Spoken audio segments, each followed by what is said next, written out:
tá assim, tá bom? Aí a gente vai fazer algumas perguntas Claro, específicas e aí você fica à vontade para tá responder, bom. tá? Tranquilo. Carol, você começa a fazer ou quer que eu Pode faça? começar. Eu não sei se você queria falar alguma coisa, Bruni, antes. Eu queria ressaltar, né, que eu peguei o início mesmo, como o Leandro falou, da pandemia, que eu entrei em janeiro, se não me engano, 2019. Não, pandemia foi 2020. Janeiro de 2020. E logo em março, dia 21 de março, começou a pandemia, né? Só para.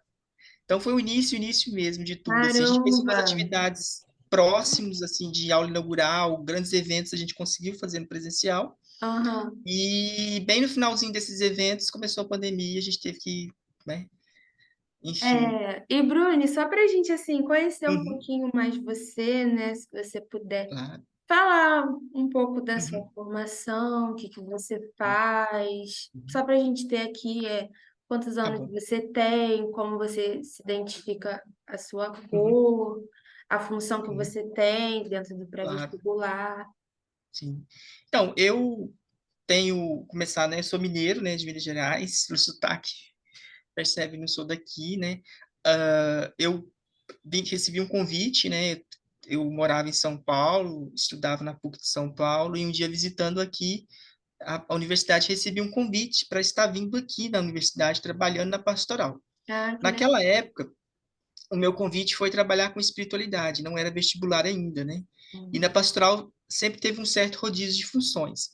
E como a minha formação também em história, licenciado, né, fiz pós-graduação também na parte de história medieval, história da arte, então um pouco me levou a esse mundo também do conhecimento e também da própria pedagogia em sala de aula também, né?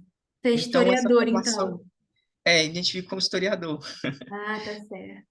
E então foi assim, através da licenciatura, o gosto de estudar, o gosto de estar em pré-vestibulares, porque antes desse pré-vestibular também estive no pré-vestibular, a Grufage, né, lá em Belo Horizonte, na Faculdade dos Jesuítas. Então tive a oportunidade de estar lá também durante um tempo, trabalhando a geografia, porque na verdade eu sou licenciado em geografia e história, né? Então, eu posso lecionar nas duas disciplinas, né? Porque o nosso diploma na PUC-SP, ele é duplo, né? Tinha essa questão de ser duplo. Então, a gente fazia licenciatura em História e também complementava o curso em Geografia. Hoje já não tem isso mais. Na minha época tinha essa possibilidade, depois isso foi tirado, hoje não tem isso mais. Então, eu posso licenciar nas duas. Então, eu tive essa oportunidade de estar no pré-vestibular também lá em Belo Horizonte, né? Atuei também na secretaria lá, atuei em bastante coisa de gestão. E quando eu estava aqui, o convite não tinha nada a ver do meu trabalho lá, e, né, tanto em São Paulo também, enfim, lá na Grufage, mas não de assumir assim, uma direção, uma coordenação de pré-vestibular, né? Então, aqui foi a primeira experiência, digamos assim, de assumir esse outro lado assim mais oficial, né?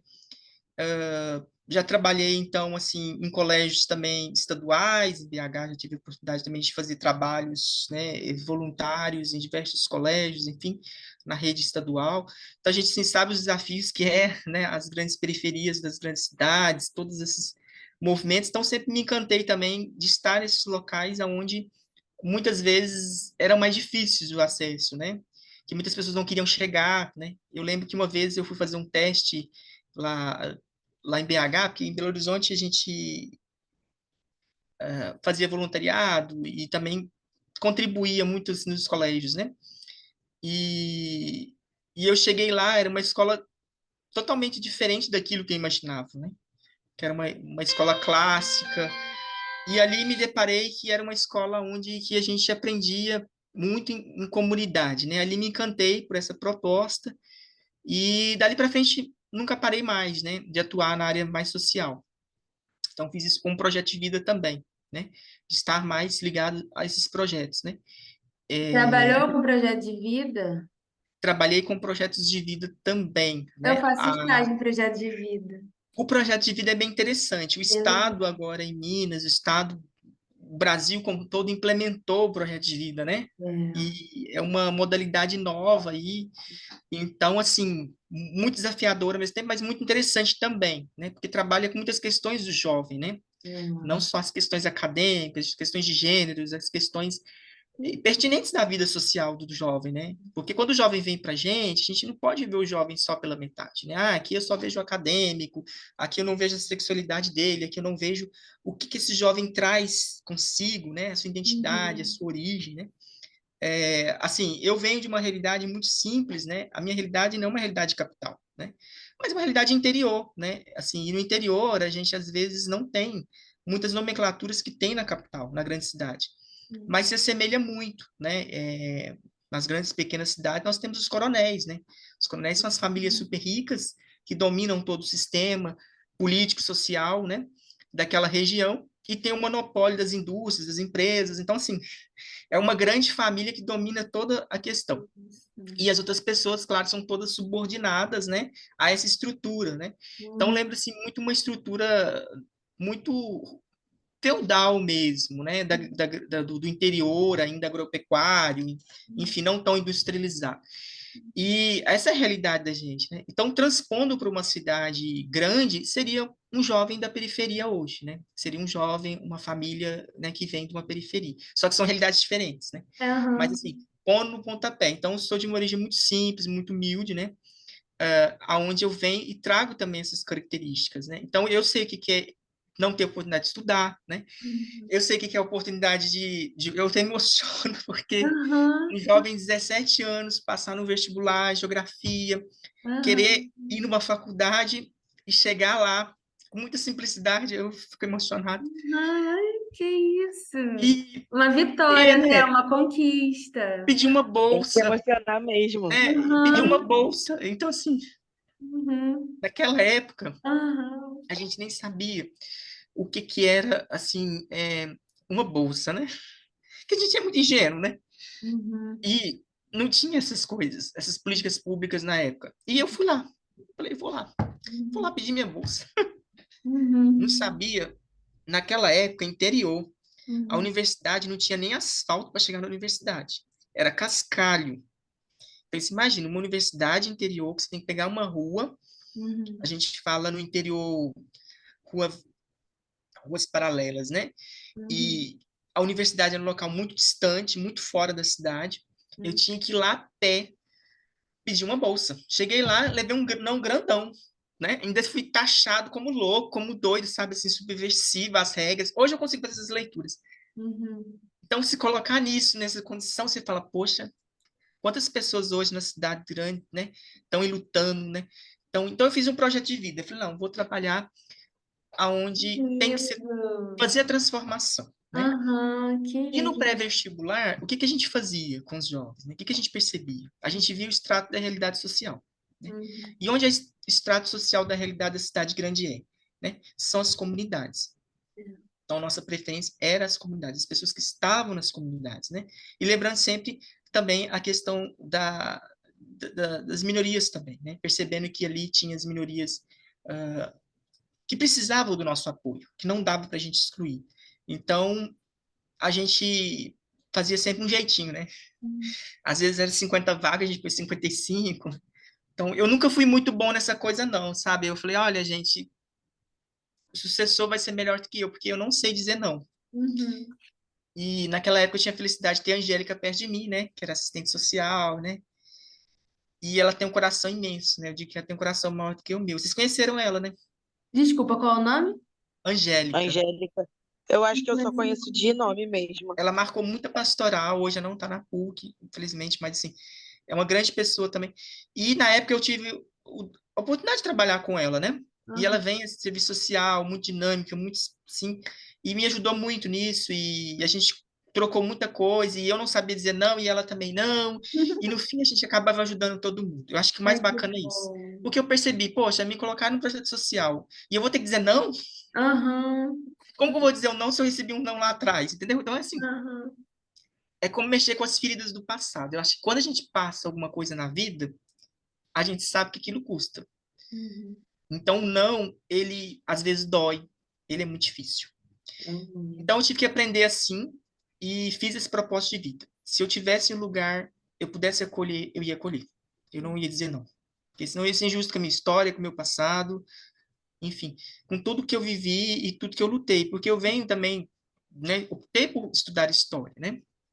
Optei também para fazer essa ruptura do meu passado, da minha história, né? Porque eu fiz também a árvore genealógica, a gente começa a estudar sobre a vida e a origem da gente.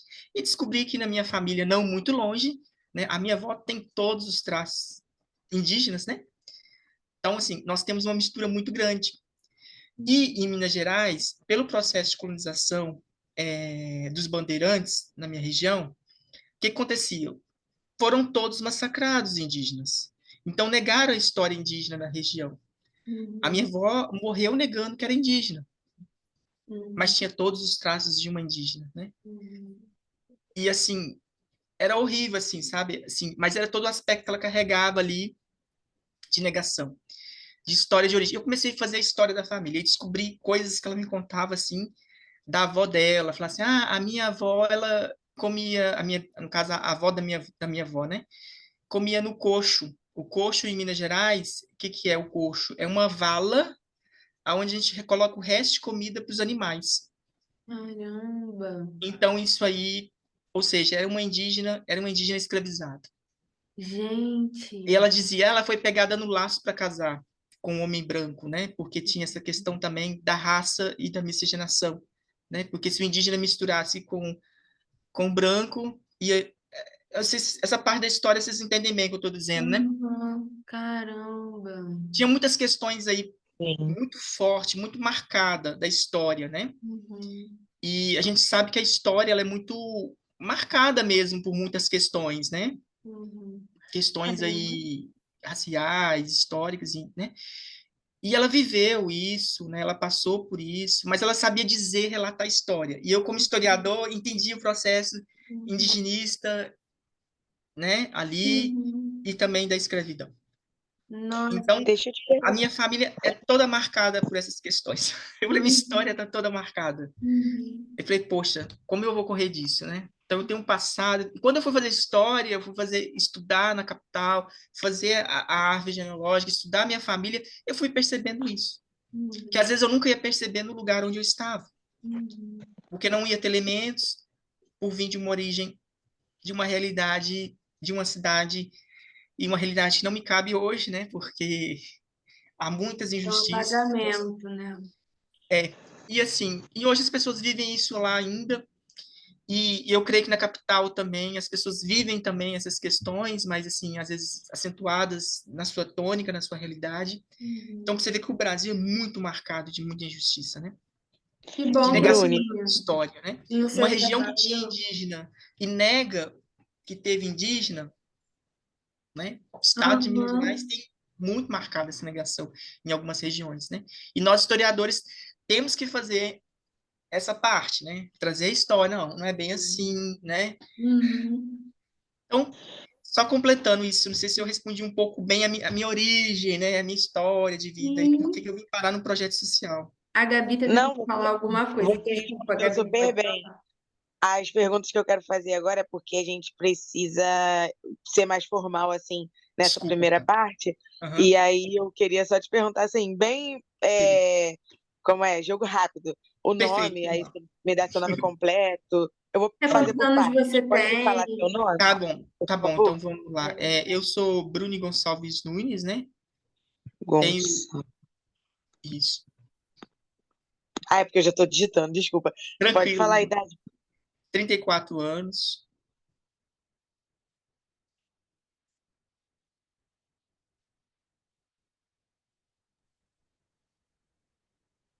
Essa cor, amarelo, pardo, preto, É, lá indígena. no que eles pedem para gente lá no certificado enfim, de nascimento, né? Tá como branco lá no de nascimento mesmo. Mas você se identifica assim? Eu identifico por conta do documento mesmo, mas nunca Tá.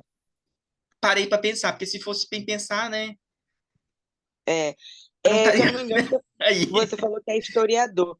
Só que eu fiquei um Uhum. pouco com dúvida porque teve uma parte que você falou geografia. Então, sua formação é história ou geografia? É licenciado em História e Geografia, isso, barra Geografia. Tá nas Ah, duas. os dois. Os Ah, dois, tá. isso. Pode falar. Ah, não, peraí. Licenciado em História.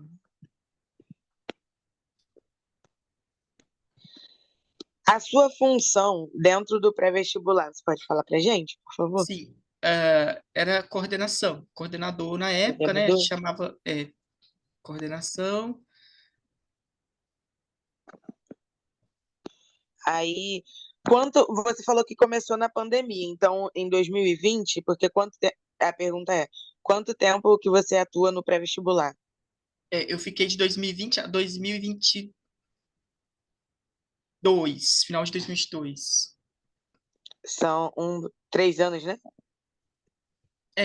Dá 3 anos. Aí Não, aqui vem o nome do desculpa. Eu pré-vestibular. saí em julho de 2022, porque a Angélica assumiu o meu lugar, ficou 6 meses depois que eu saí.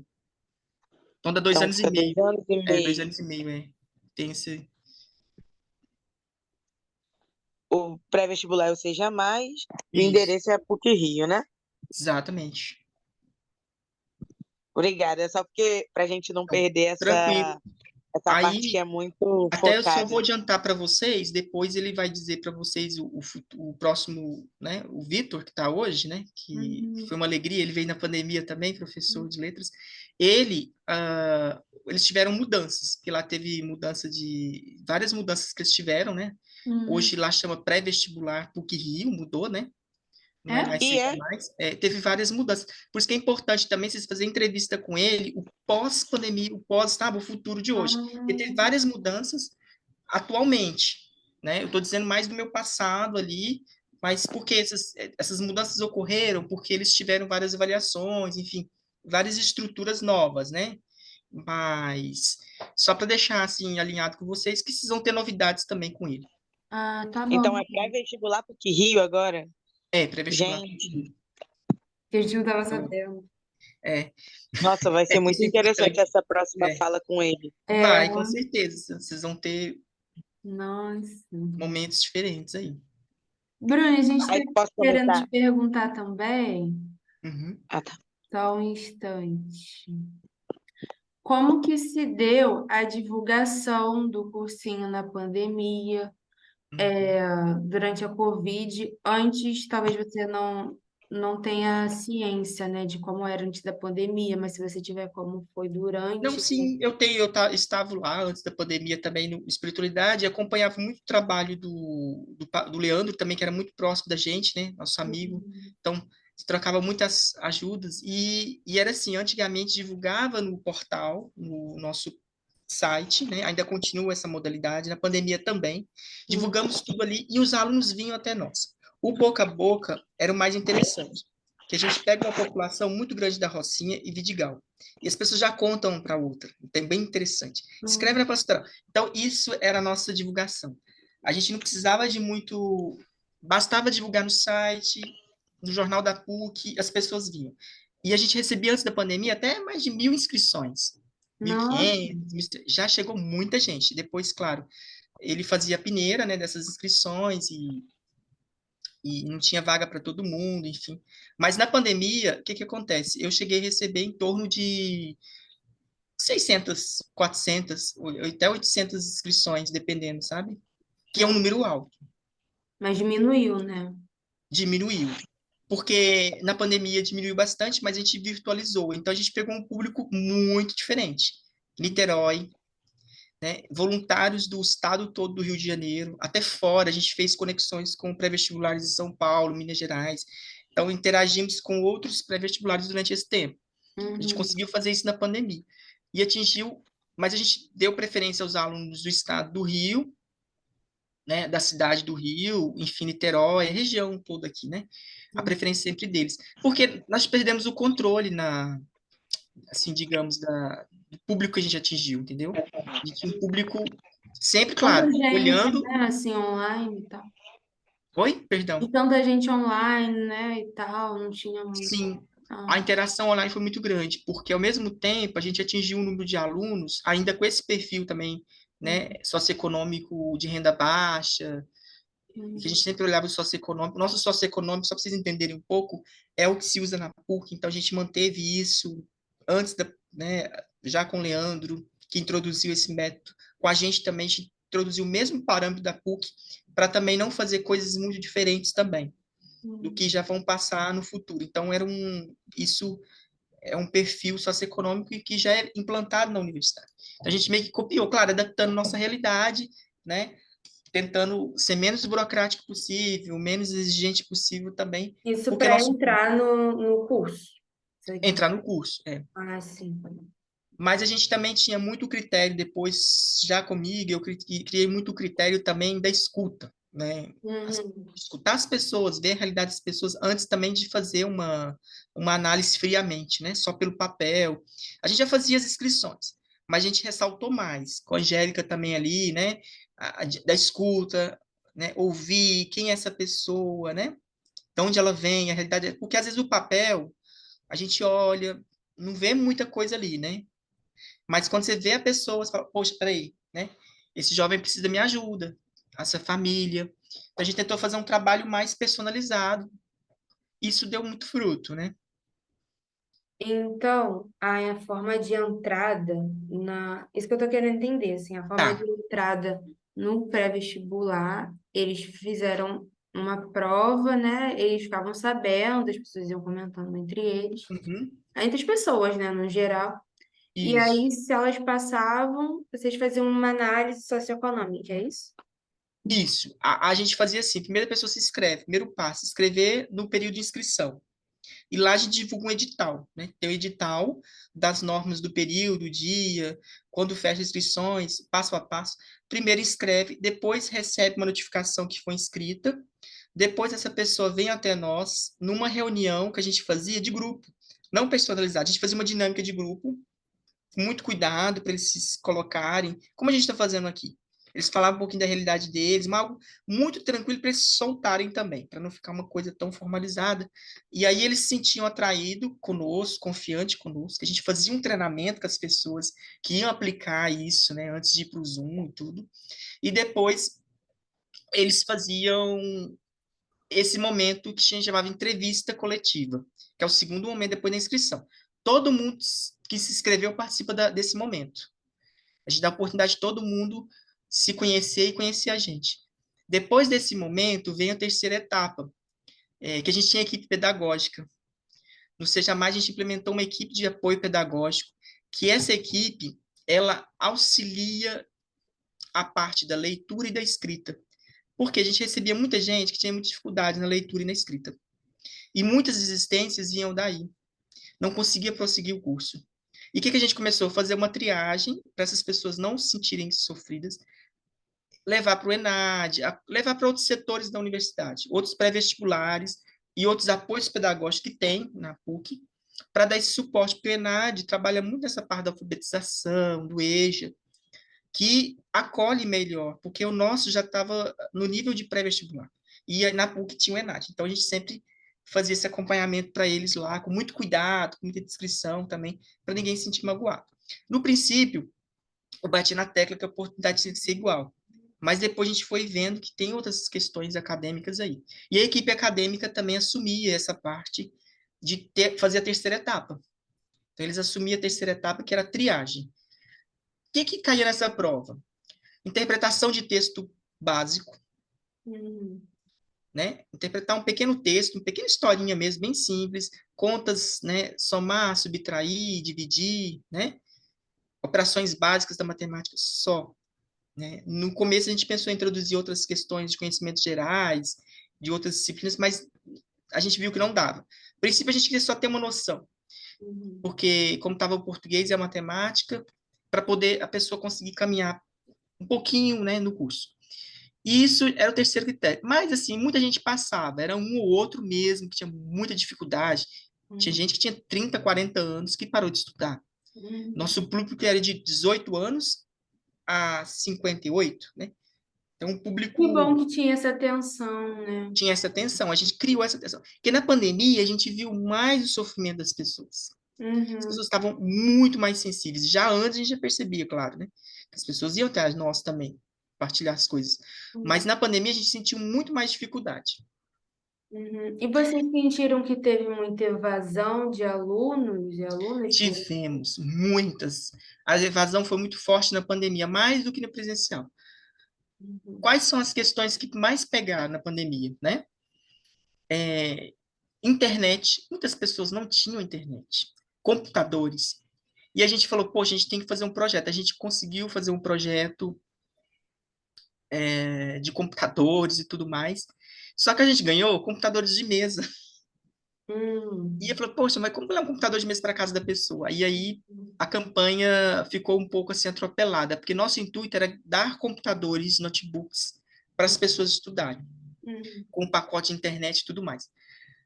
A gente não conseguiu avançar nessa proposta, devido a vários fatores.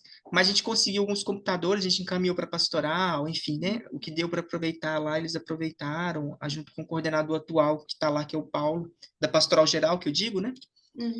E, enfim, tivemos um pouco de dificuldade nessa questão. Mas, assim, o que a gente pôde auxiliar, a gente fez sala invertida, para eles não saírem, sabe? Plantão de dúvidas antes da aula, para não desistir do curso. Cartinhas que chegaram pelo correio dos professores, motivações, a gente levou cartinhas para eles até lá.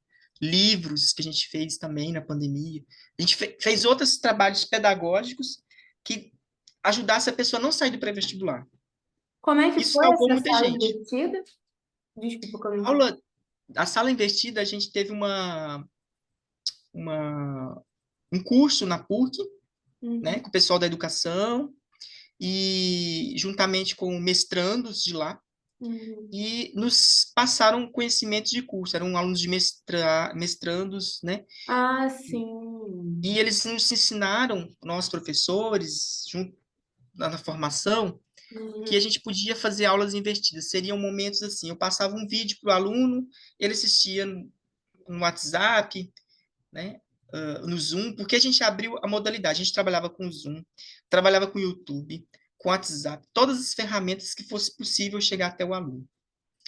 E eles previamente tinham conhecimento desse material antes de ir para a sala, depois só discutir o assunto, para eles participarem, falarem também. Então a gente foi dando outras alternativas do que aquela aula monótona só do quadro, do giz, né?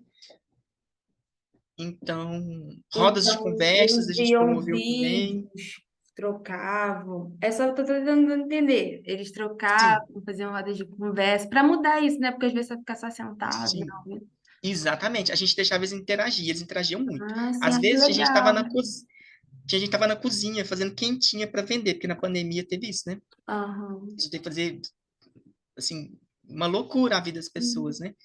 Pois é. Entregar em casa, enfim, elas faziam tudo isso. E elas, olha, eu tô na cozinha, tô trabalhando, mas tô te escutando, professor. Então, assim, Aham. isso era gratificante Sim. pra gente, a pessoa não perdeu conexão com a gente. Uhum. Mesmo na dificuldade, ela estava ali. Então, a gente via que tinha conexão. Era um Na aluno a pandemia mais. foi tenso mesmo. Foi tenso. E aí a gente, assim, flexibilizou muita coisa, né? Por exemplo, tinha várias regrinhas, né? O aluno pode comer? Eu falei assim, gente, claro, ele tá na casa dele, né? Tipo, assim, várias coisinhas que foram chegando até nós e a gente foi trabalhando com muita tranquilidade, sabe? Com muita parcimônia. Por exemplo, tinha uma aluna que tinha um bebê, né? Tá na casa dela, tem que dar atenção ao bebê, né? Mas já tava lá na aula com o bebê, entendeu? Então, discretamente tinha hora que ela saía para alimentar. Então, a gente percebia todas as situações e com muita humanidade, com muita descrição, a gente ajudava cada um e salvava muitas pessoas. Para ninguém desistir mesmo, né? Porque tinha muitas realidades de existência. Então, as grandes dificuldades: internet, computador, emprego. Isso afastou muito, isso intensificou muito na pandemia. Então, muita gente, né, tinha que dar atenção, muita gente tinha que sobreviver, correr atrás de alguma coisa para trabalhar, para fazer. Bruni, eu Uhum. não sei, eu não sei se eu que perdi, mas você Sim, pode só, se eu, caso eu tenha perdido, me repetir, se teve redução de número de inscritos, porque antes da pandemia podia ter um total de inscritos. E na época da pandemia ainda teve muita procura pelo pré? Ou foi um pouco menos, um pouco mais? tivemos sim. Claro que, desculpa, no presencial era 1.500 inscrições, né? Caiu muito. A gente teve 1.500 no presencial, antes da pandemia. Na pandemia, era em torno de 640 inscrições, quando a gente abria a chamada. Uhum. E desses 640, a gente ficava com em torno de... A gente acolhia o máximo de pessoas que podia, quase Uhum. que todas. Mas aí, muitas iam desistindo. Ai, meu pacote acabou. Deu para assistir a primeira aula, ia cair nesse número. Porque na pandemia a gente quebrou um pouco esse padrão. De 640 inscrições, a gente tentava ficar aí com 200, 300 pessoas. Uhum. Deixava uma listinha de espera, mas depois a gente discutiu, para que isso, lista de espera, se a gente tem o Zoom, né? O Uhum. Zoom pode incluir pessoas. A gente foi incluindo, a gente foi aprimorando nossa ferramenta de trabalho também e alargando mais o conhecimento durante a pandemia para mais pessoas. Então, a gente chegou ao final da pandemia com um número de, olha, 80 jovens. A gente conseguiu segurar até o final da pandemia 80 Ai, que pessoas. bom. 80 jovens, alunos, mas assim, também não só esse grupinho de 80, mas tinha professores por trás, Uhum. voluntários por trás, psicólogos também, né? Pedagogos que nos auxiliavam também. Então a gente criou uma estrutura de rede também, para a gente não ficar desamparado sozinho. E Nossa, perfeito. até aula particular teve iniciativas de ter aula particular. Ah, o aluno só pode dar essa aula. Eu posso dar essa aula, professor? Claro, você está salvando um aluno na pandemia, né? E tinha gente que Uhum. tinha essa disponibilidade da aula em outro horário, a gente abria essas brechas também, né, enquanto coordenador, para que essa pessoa não perdesse a conexão conosco. Então, a gente teve Nossa, muitas iniciativas na pandemia, muitas, muitas, muitas. Então, eu falo Bruno. 80, porque às vezes, formalmente, lá na sala de aula, tinha Uhum. 20, tinha 15, Uhum. mas tinha esses momentos também que a gente captava outras pessoas. Aham. é Bruno, olha muito só. importante. A pandemia foi muito importante esse acolhimento, porque até digo eu mesmo com minha própria referência. Eu sempre estava lá vendo as aulas e era como uma válvula de escape. Para onde eu vou hoje? Para que aula eu vou? É É, muito também, interessante isso que você exatamente. falou. Isso é muito bonito que você está falando, porque a gente teve essa questão do voluntário. Como a gente tinha mais de uma aula simultânea, que a gente tinha a sala A, B e C, porque quando a gente abriu, tinha muita gente, né? E aí os links Aham. começaram a se misturar, e os alunos, eu tô na sala B, eu tô na sala A, e o professor, o fulano tá na sala A, na B. E depois a gente falou, gente, é conhecimento, é aula, é curso, né? Não é evasão, né? Então a gente foi também se dando esse processo também de conhecimento, e isso foi bonito, porque aconteceu também com os alunos de graduação, né? Sim. Isso Bruni, é bom. a- Gente, além do, gente, do. rapidinho. É porque vai acabar o tempo aqui no Ah, Zoom. é, tem que Aí eu iniciar. queria fazer outra reunião, porque senão a gente vai ter que parar, faltam menos de um minuto. Aí eu vou Pode ser. mandar no e-mail, tá bom, Bruno? Obrigado. Eu Desculpa, Gabi, volto. porque senão vai cortar, a gente vai Não, se não, tem cortar. problema não. Eu já volto.